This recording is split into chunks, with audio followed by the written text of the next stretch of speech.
Wow! Medium rare. Okay? Oh, medium rare. Look. We'll see. No?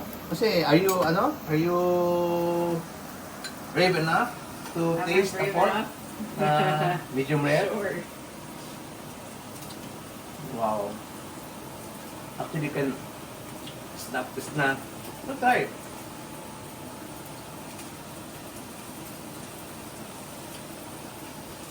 Oh, that's good. Ano mo? Ipakita mo yung medium rare. Wanna try it again? It's so soft. Like, it's different, right? This is It's so soft. It's so soft, and then hindi siya yung typical pork, definitely. No. That's why it's a different. This one. Hi, this is Farming with Tyron and Karen.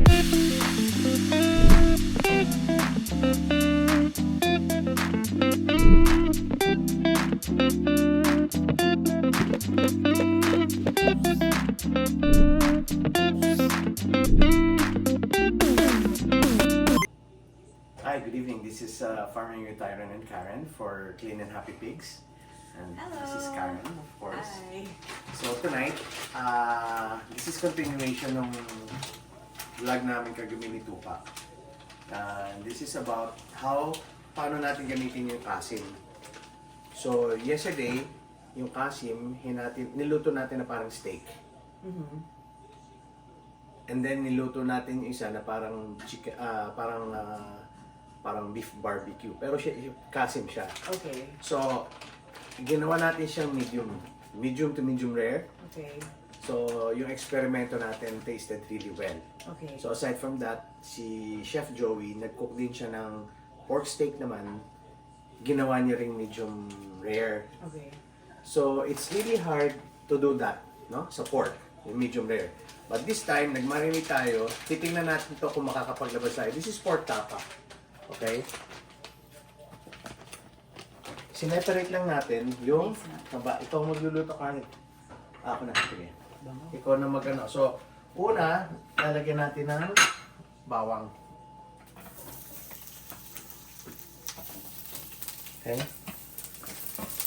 Kanina pa umiinit yan. Okay. And then, sineparate ko yung taba. So, naglagay ako ng konting olive oil. Pero, gusto kong lutuin natin tong tapa doon sa taba.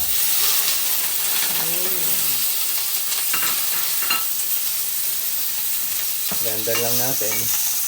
How come iuna yung taba? Para lumabas yung taba niya, lulutuin natin yung tapa doon sa mismong taba niya. Okay.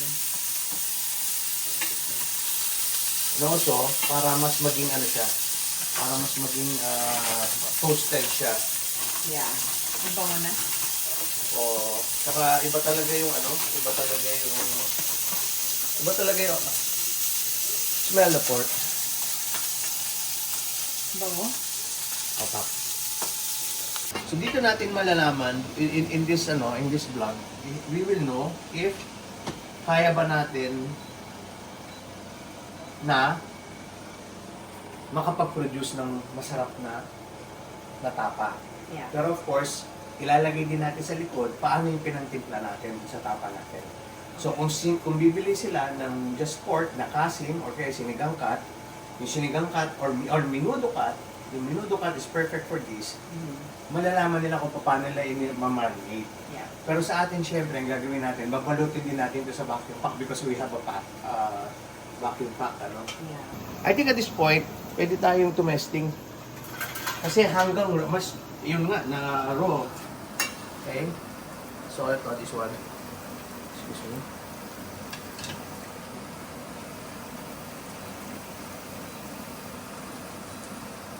Okay, hindi na matupa. Wow! Medium rare. Okay? Oh, medium rare. Look. We'll see. No? Kasi, are you brave enough to Am I taste the brave pork? enough? Medium rare? Sure. Wow. Actually, you can snap this na. Look, try it.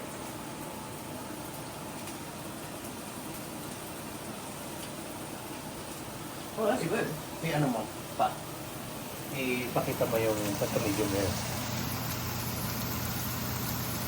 Wanna try it again? It's so soft. Like, it's different, right?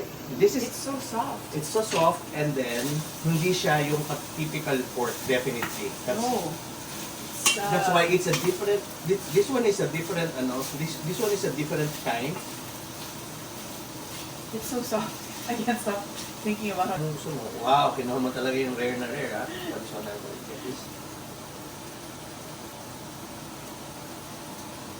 Wow. Very nasty pa.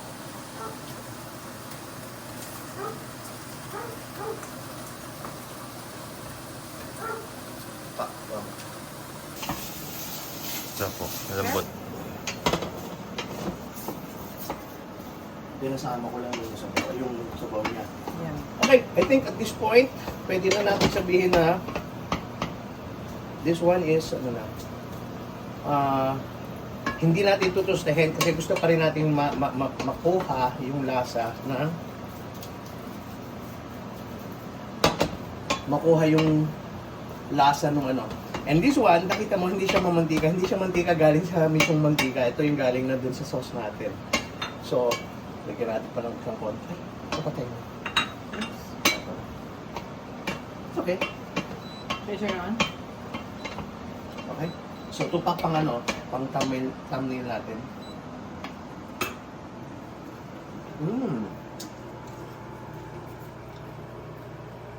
One, two.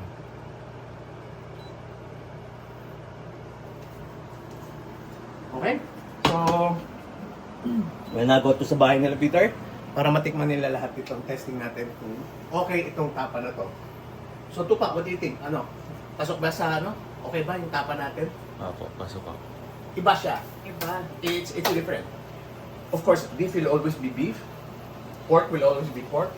But a really good, clean pork, a clean and happy pigs, is a different product altogether. You can really taste the difference.